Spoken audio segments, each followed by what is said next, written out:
Hey folks, greetings from the Offensive Security Group here at Secure IT 360, coming at you with another episode of the Cyber Threat Perspective. We are a couple weeks into the new year. We've already got like 190 something Microsoft patches to start the year, and some SonicWall stuff and some VPN credentials and Gravity Analytics. I mean, it's just a great, that was at the end of last year technically, I guess, but been a crazy start to the year for sure. Yeah. So in this episode, Tyler and I are going to talk about pen testing and kind of specifically give everybody a peek behind the curtain into what we do every day. Sometimes we're like sitting at our desk with our hoodie up and, typing away. But we wanted to talk a little bit more about like how the sausage is made, so to speak. Just kind of give it our perspective on what we do to prepare for pen tests, how we handle pen tests, how it works kind of throughout the pen test, and just kind of talk about definitions, processes, workflows, misconceptions, stuff that those listening who may be in IT or security might not have a perspective on, and just maybe give everybody a different lens to look at pen testing at. Maybe you walk away with another level of appreciation for your local pen tester. So that's the dream. Yeah. So I don't think it would be a demystifying pen tests episode if we didn't talk about some definitions first, particularly the difference between the various types of offensive security engagements, right? Specifically related to pen testing, vulnerability assessments, purple teams, et cetera, et cetera. So I'll start off and maybe just if you want to add some color, Tyler, on this. But I think the conversations are less and less as time goes on, but we still have conversations where we'll get on a kickoff call, we'll have some pre-engagement call with a client or potential client, and they'll be like, hey, we want to do a pen test. And we're like, awesome, cool. Tell us about your last pen test, right? And the reason I ask that is I want to know, what they did last time. Did they like it? Did they not like it? Were there aspects that were better than others? What did they do last time? What are they looking for now? So we'll ask, about their last pen test, and they'll say, well, the organization came in, they were, here for like 2 days and they scanned some stuff and then we got a report. And I'm like, okay, it's probably not a pen test. Right. So talk me through like, what were they, a little bit more what they're doing. We'll ask some more questions. And I say that to say that pen testing, very different from vulnerability assessment. Still have those conversations to this day. But I think it's a very important differentiator because regulatory requirements are now mandating pen testing, right? There are more regulatory requirements that have that written into their law, their rule for that framework or for that requirement, right? And it's important to get that right because if you have auditors come in and they look at it and they're like, this isn't a pen test, right? You could run into some issues there. Same with client requirements for law firms, right? If the law firm says like, hey, you need to have a pen test or we're not going to do business with you, you probably want to make sure that it's an actual pen test and not something else. Right. So that's the first point, is just kind of making that differentiation. I don't know how you have experienced that, Tyler, as well, of like pen test versus vulnerability assessment. I know you've seen that quite a bit. Yeah, I think the terms get confused because oftentimes they're used in conjunction with each other. For example, in our external pen test, we do vulnerability scanning as a part of process.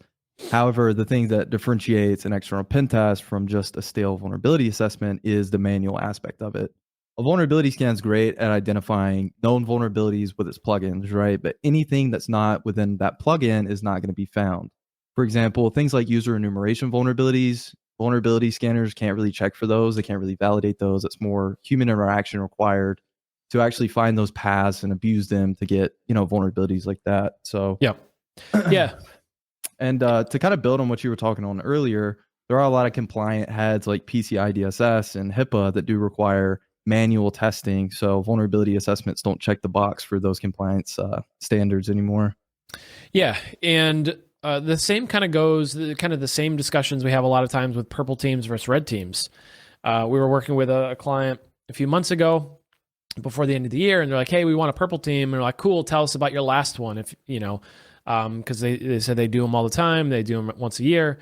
And then what they were describing to me was more like an assumed breach engagement where they had a firm come in and they were, trying to find vulnerabilities or kind of sneakily trying to work their way around their environment. It's more like a assumed breach engagement or a mini red team, right? It wasn't a full-blown red team because they said they had 2 weeks in the environment. not necessarily long enough for a red team. So it was kind of in between this assume breach purple team thing. And so in talking to them more, we figured out what they really wanted, which was they want to know if something goes bump in their network, are they going to know about it? Are they going to get an alert? What severity is the alert? How quickly do they get the alert? Does their team respond adequately enough to that? Do they have the information that they need to respond to that, right? And so they decided on kind of our kind of method of doing a purple team, which is a much more slow, meticulous, full knowledge type of engagement. Yeah, exactly. So with a few definitions out of the way, I think that's a good primer to this episode, a good segue into preparing for pen tests. So Tyler, I'm curious, for external pen tests, for the type of pen testing that you do, for the various engagements, give us a little look behind the scenes of what preparing for a pen test looks like for you in terms of TTPs, R&D, tools, prep work, etc. Yeah, so the beginning of the engagement always starts with client communication. There's some base level information that I always want to have prior to the engagement. The less time I have to spend discovering resources, the more time I can spend abusing those resources. So typically at the beginning of the engagements, we ask clients for things like need top level domains they own that are in use. We ask for their external IP ranges, any cloud or SaaS that they're utilizing, things like that. We don't want to have to go out and search for. We want to have those things in our back pocket so that we can go ahead and start abusing those things so that we get, more hands-on with those resources so that we can discover more things on those. In terms of TTPs and R&D, that's an ever going process. So it's not specific to client engagements that I'm doing specific tools, tactics, procedures for them or research and development for them. If there's certain spots in the engagement where I see vulnerabilities that I can abuse, but I have to write code for it, I'll obviously do my R&D to abuse that and give them kind of a POC. But in terms of TTPs, that's something that's always evolving, so that we can always be, doing better for the client. Yeah, a good example of this is the OneDrive enum or OneDrive user enum, right? You spent a lot of work working through that, kind of implementing that tool in the external process. Maybe just give some insight into that in particular, right? Because that's not something that I think clients see very often. Is like, hey, we've got this new finding. It's for this user enumeration thing. Maybe just walk through, why that was an important tool that was created by the author. Why we've included in our reports and kind of how you work that into the process. Because I think that's something that could be insightful for people that are unfamiliar with that. Mm-hmm. So a little background on OneDrive enumeration. There is what's called vanity URLs in SharePoint. And basically what you can do is brute force usernames that mirror the organization's email format against this URI. And if you get a 403 or a 401 response, then that is a valid user in that environment. This is important because anybody that uses various Microsoft services is automatically has a vanity URL created for them.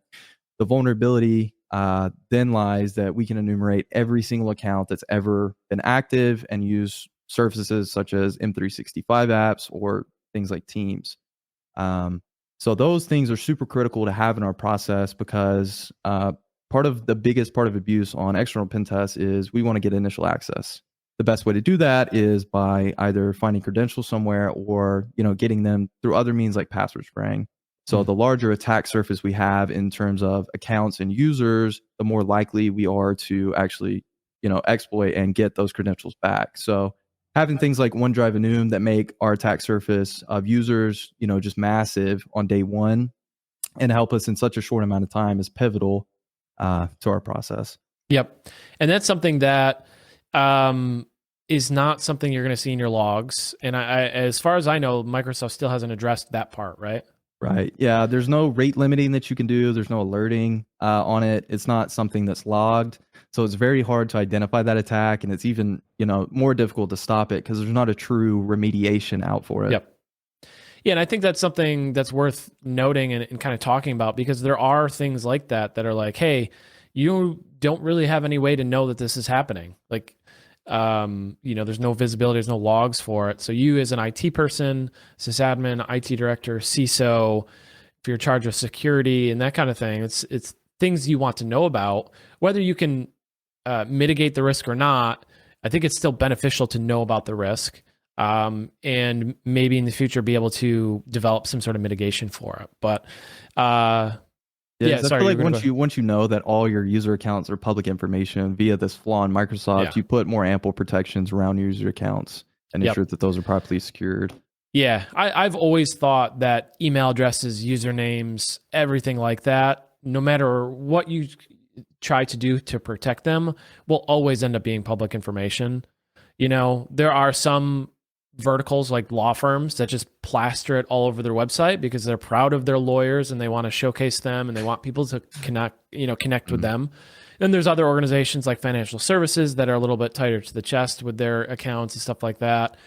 But in the end, most of that information is enumeratable, if that's a word, right? Like you can come up with human names, right? Like you can use AI to generate millions of human names and then plug them in and enumerate all of these users. So shout out to NixGeek or NYX Geek. I don't know exactly how he says it, but I think it's NixGeek. Yeah. From TrustedSec, who's the one who discovered that issue, found it, wrote a really awesome blog post and an associated tool to do the enumeration. So shout out to NixGeek for discovering that last year. So moving on, I thought it'd be cool to talk about selecting a pentest provider.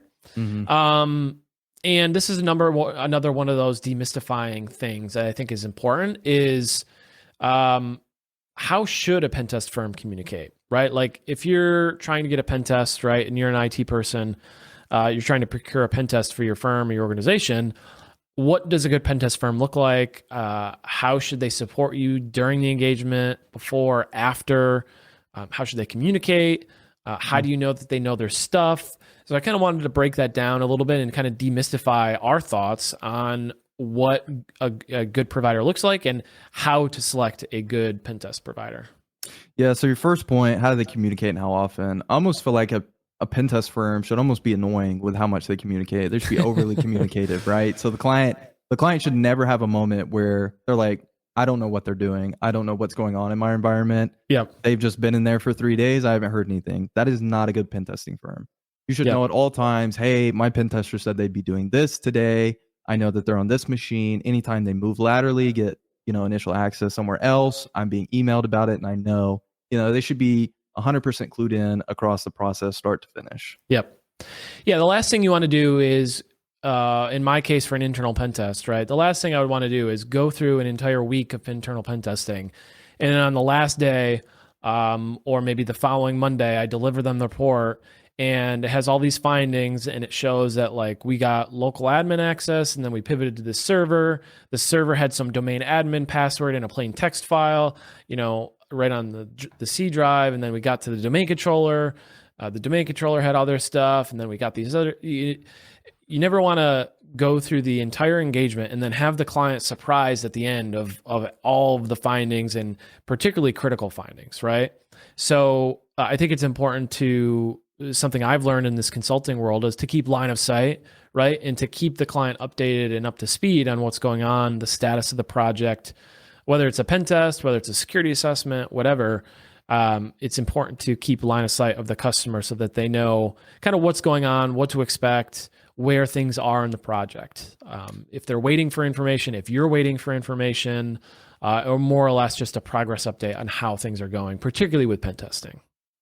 Yeah, because the first step to making a good engagement is making sure that you're communicative with that person, and that's just having a clear form of communication and having a good point of contact and reference at a company. I feel like just makes engagement go from a B to an A.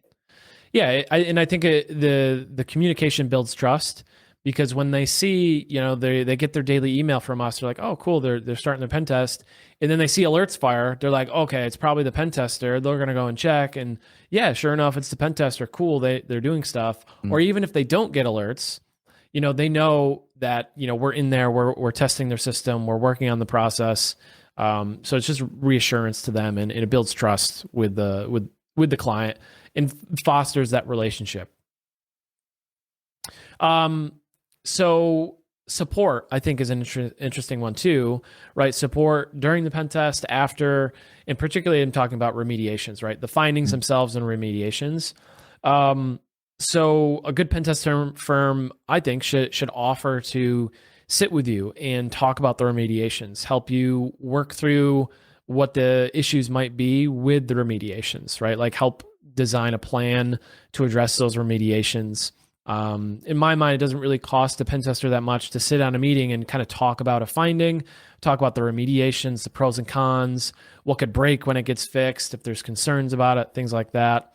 And then in addition to that, meeting with vendors, because a lot of times, there'll be a issue, a vulnerability in a product or something, right? And it's not the client's, the customer's thing. It's a software product or it's an appliance that they bought and plugged in.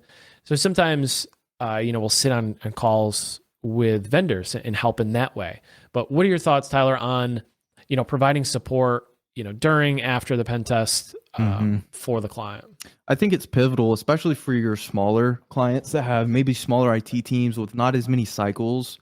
So if you give somebody a report and you just drop them on and leave, if they don't know how to fix those issues in their report, those things are just never going to get fixed. It's going to be repeat issues for next year. That is not what we want as a pen testing firm. Our goal at the end is to have you more secure than you were when we started, which means cluing you in on how to remediate the items that you don't know how to remediate. Yep.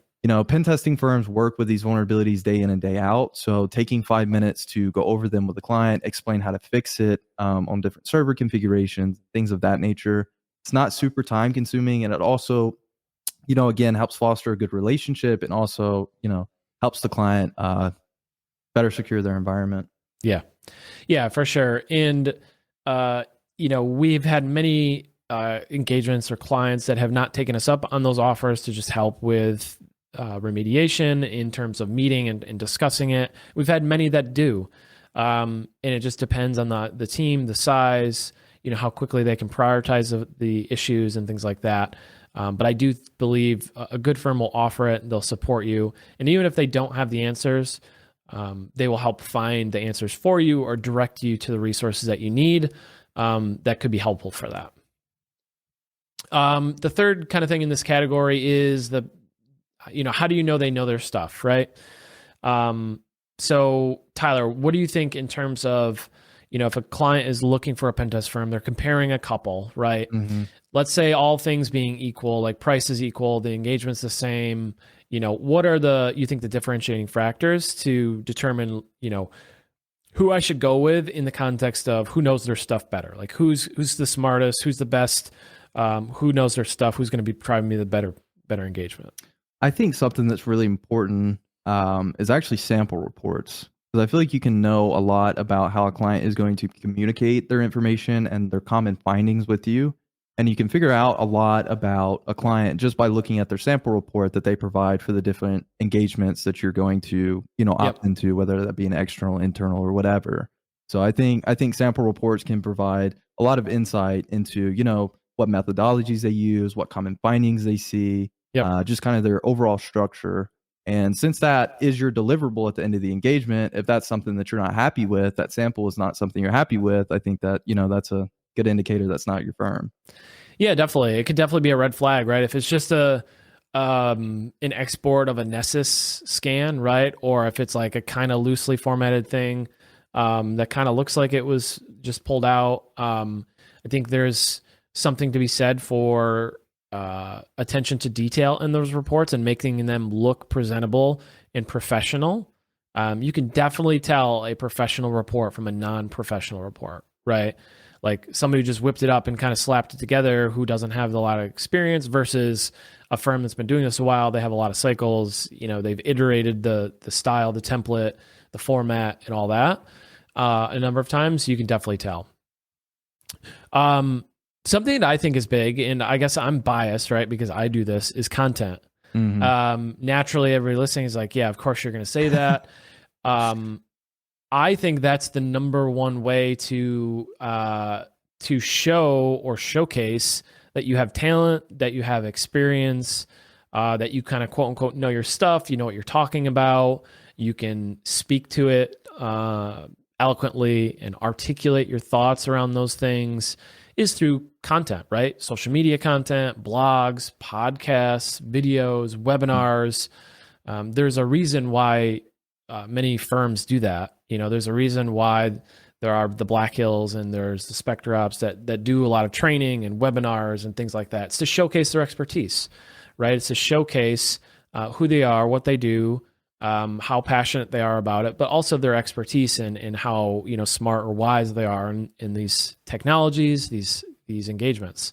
And so I believe that builds a lot of trust as well. So if you come across a pen test firm and you can't even find the pen tester's name on the internet, right? I mean, are they going to do a great job? I mean, maybe. There's a very good chance that there's a lot of people that are not on the internet, don't post on social media, don't do podcasts and stuff that will provide you a great pen test. They're really smart, really great. They just maybe don't like the limelight, right? Like they don't want to share content and stuff like that. And that's fine. I think that's not, I don't think those things are kind of like necessarily tied together, right? Just because you don't make content doesn't mean you're a bad pen tester or a pen test firm. But I think it helps showcase that, helps build the relationship early on. So when we get into the kickoff calls, we get into the engagement, they kind of know what to expect already, right? They're kind of warmed up already to who that person is, what they're doing, the engagement that they're working on. They kind of understand to some extent the language that they're going to use. So content, I think, is big. Yeah, go ahead, Tyler. I think another thing that's big is just certifications of the people that you're working with. In addition, how long they've been doing the type of pen testing that they're doing. Because there are so many different certifications in pen testing. You want to make sure that your pen tester has a well-known cert. They're not using some organization that's never been heard of, that they just got their certification from last week. You want a well-known organization with published certifications and good training for the pen tester that you're going to select, because ultimately, that's kind of their precursor and knowledge for the engagement that you're going to get. Yep. We did a certification tier list. What was that, like 2 years ago now? Yeah, I think that was one of our most popular ones too. It was like 2 years ago. We'll have to redo it because there's some new stuff coming out. There's been a lot of changes, I think, in the training industry recently. So we'll have to get Darius on and throw us do like another tier list episode. Yep, just grind on some of those. Yeah. But so I agree. I think certifications are another thing that you can use as a benchmark for the quality of the tester that you are going to get. There's a lot of caveats to that. We've talked about that before. Certifications are everything. They are what they are, but they can be a good indication if there's nothing else, right? If there's nothing else other than just these certifications, you can at least know that that person has a certain level of understanding. They've got a certain level of understanding of the language, of the technology, of the process for whatever that certification is. So you can, be relatively assured that they're at a certain level, right? A certain benchmark for that. Yeah, the work experience I think is a big one too. For me personally, I'm a very big proponent of relying on your background to help with your your current role. So for me, I spent a lot of time doing help desk, systems administration, like managing internal networks, managing Active Directory, patching, updates, deployments, new machines, all that stuff, right? So I spent a lot of time doing that, and I pull on a lot of those lessons learned, a lot of that time and that experience for my internal pen testing, right? I'm not wearing the shirt now, but I made a shirt that says pen tester / guest sysadmin, right? And I very much, and I've told you this before, I'm very much consider myself a sysadmin type pen tester because the way I conduct an internal pen test is very much so like a sysadmin would go look to see if there's any issues in their environment, right? So relying on your background, your experience, whatever that might be. If you're a developer and now you're doing web pen testing, you can rely on those skill sets. And there's a lot of different examples. But looking for firms that have people who have experience in prior roles that are adjacent to security is also kind of a good indicator that there might be some higher quality talent there. Or some lower quality talent. My prior experience being in the SOC, I don't have the sysadmin and the cool stuff that Spencer has, but I did get some blue teaming experience in there, so I've got that to back me up on. Yeah, I mean, working in a SOC, I think is a very unique experience. And you could probably talk to this more than I can, but it's unlike any other job, right? Like it is very different. You need a combination of like troubleshooting skills, really good troubleshooting skills. You need to be inquisitive, curious, and hardworking, and you got to really be able to kind of, uh, you know, not multitask, but move to from task to task pretty quickly, right? And kind of be able to handle that. So I think SOC work is, a good primer for a lot of different security roles. It's a good entry level position for sure. Yeah, I feel like it primes you to know how to research, because a lot of the times when you're doing SOC work, you're trying to figure out, is this malicious or not? And then you have to go out and find external resources that are going to tell you if, the IP or program, file hash, whatever you're looking at is malicious or not. So that was definitely helpful. Yeah. Yeah, it definitely makes sense. So the pen testing process, let's talk about like actual hands on keyboard, like during the engagement kind of stuff. This will vary from engagement to engagement. So, the process for an internal is going to look different for the process for a web app pen test or a mobile pen test or an external, et cetera. So keep that in mind. But a couple things I do during the pre-engagement that, we might not talk about to clients with, it's boring, or maybe they just, don't have an understanding of it, is researching the company. That's something we do is before kickoffs or before the engagement starts, we'll look at the company, what they do, look at their website, try and figure out what their business is, how they make their money, right? What's important. And we'll also ask the client that question in the kickoff, but we also want to kind of do some research on our own to see if we can discern what that is, right? Because if we can figure that out, obviously attackers can. And that's part of the OSINT process, is like, what is meaningful to this company? Like, if we were to attack this company, which they're paying us to, attack them in an authorized way, how would we go about that? So that's really important. But other things for me, especially on internals, is updating and researching techniques, right? There's new tools all the time.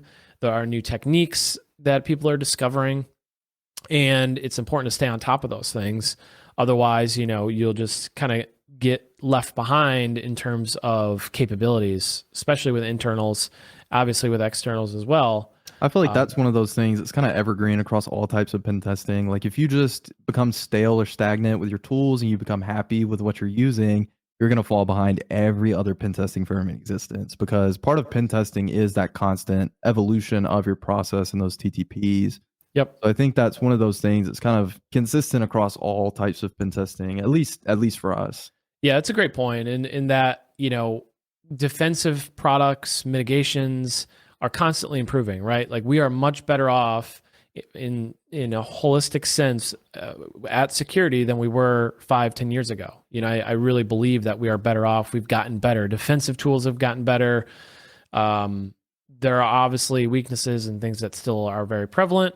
But because defenses have gotten better, right? And defenses have improved, offensive teams have to get better to keep pace, right? If we don't keep pace, eventually we're going to kind of get left behind, in the sense that threat actors are going to be using techniques that we don't know about, or we don't use, or we haven't tested. And that means that our engagements are going to provide less value, because they're not testing the organization against the threats that they're likely to face, right? The threats, the techniques, the tools that threat actors are going to use, we're not able to use those if we're falling behind. So that's why that is important. A meaning, kind of like a tedious thing, but updating report templates and findings. We talked about the importance of having a professional report and making it look very good and professional and easy to read. There is a lot of time commitment to that. We're constantly updating templates. We're constantly updating the findings, our issue library, making sure that it's accurate and up to date. And there is quite a bit of time invested in that, right, Tyler? Yeah. Constantly researching and updating those reports is good, because that's kind of your first look into a pen test. If they do pull a sample report, that's part of what we're updating. So making sure that our reports are robust and their standalone documents is also very important. Since they are legal documents, constantly updating those reports, making sure that the methodologies we use are constantly updated in those. And, all the pertinent information from the pen test lies in those is, Yep. critical. Yep. And then during the engagement, there's a lot of things that is probably the most part, right, that clients don't see, right? They see our email, maybe they see alerts, maybe they see some activity on the endpoints that we're pen testing against on an internal or resources externally that they see, those kinds of things. But, we're documenting findings, we're validating those findings, and that's a really big one. An example that I have is, let's say we find an MFP, right? Like a multifunction printer, like printer, copier, scanner thing. This happened to me just recently. So I was on an engagement, found this multi-function printer, and initially I didn't think anything of it. I normally don't put a lot of stock into those. I do check for some basic stuff, default credentials, stuff like that. Turned out there was default credentials, and I was like, okay, cool. I ended up finding the version of that MFP, like that device, and looking it up online, and it had like 40 plus vulnerabilities that affected it. And I was like, wow, that's weird. And I looked closer, and they were all from the last year, like all at the same time, the same researcher, all in the last year. It was some like Toshiba thing. I forget what it was. But there was a number of vulnerabilities that affected that. And one of them was like an RCE. And I could have just wrote it up and said, hey, there's like 40 vulnerabilities, you should go fix it. But in order to dig further and kind of validate that some of the vulnerabilities were actually true positives, because there were components on that device that were vulnerable, but they didn't have, version information. So I wasn't quite sure if they were or were not. So, if I'm going to make it a critical in the report, I want to make sure that it's, actually exploitable, right? There's no sense in me writing up a report and making it a critical if it's just a few things that don't really matter, right? So I went out, found some exploit code that I had to kind of manipulate and modify, get this RCE to work. And it was successful, able to validate it, all good and well. So my point is just manually validating findings takes time. Like you mentioned earlier, you have to research it, look at version numbers. If it's something related to a protocol, you have to see if that protocol is even, enabled. Is it listening on a certain port? Whatever. There's a lot of time spent in manually validating findings.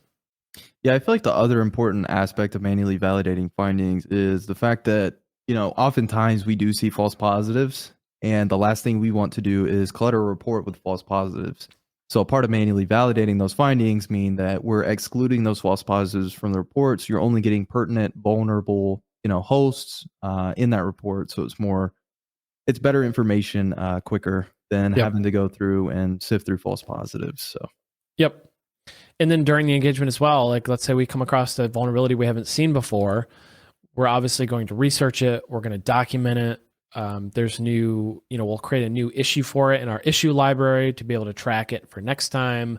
So there's a lot of administrative work that goes into just finding a single vulnerability, right?